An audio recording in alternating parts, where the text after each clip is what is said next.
right, so in the last video I mentioned putting the ruler not with the edge of the ruler onto the sew line, but actually the 1/4 inch line onto the sew line.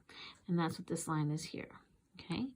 Now, we need to take in consideration the 1/4 inch seam allowance on the sides.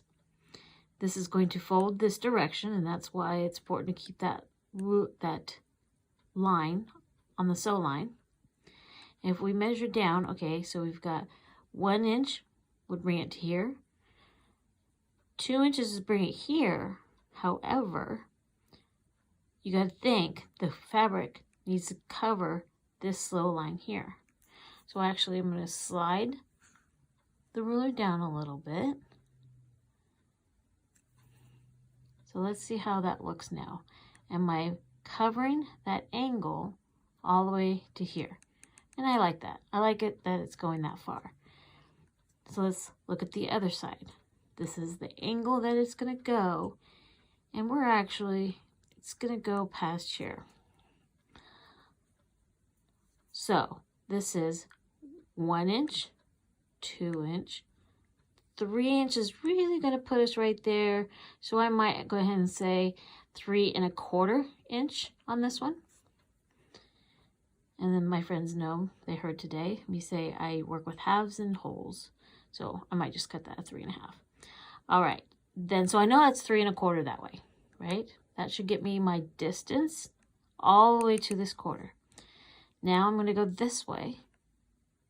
So I'm 1 inch and 2 inch is here. Again, I know I have to come all the way out here. So I'm gonna go ahead and make that a 2 inch. So this square is gonna be a 2, and I'm going to go ahead and go at 3 1/4. And I like to write right on the paper. Okay, so that's how I've been measuring. And then later when I go to do this one, we're going to do the same thing. We're going to put that there because that's the sew line. There's my 1/4 inch, right? Just about my 1/4 inch because the material is going to fold this way. So I am definitely 1 1/2 should clear it, but I am going to need to be, I'm actually pretty high here.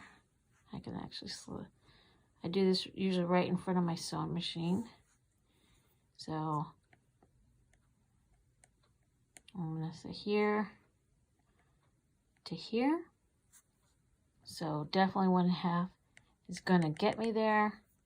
But then this one's going to be 1, 2, 3 1/2.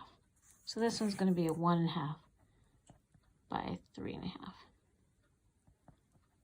All right. So that's how you do that. Hope that helps.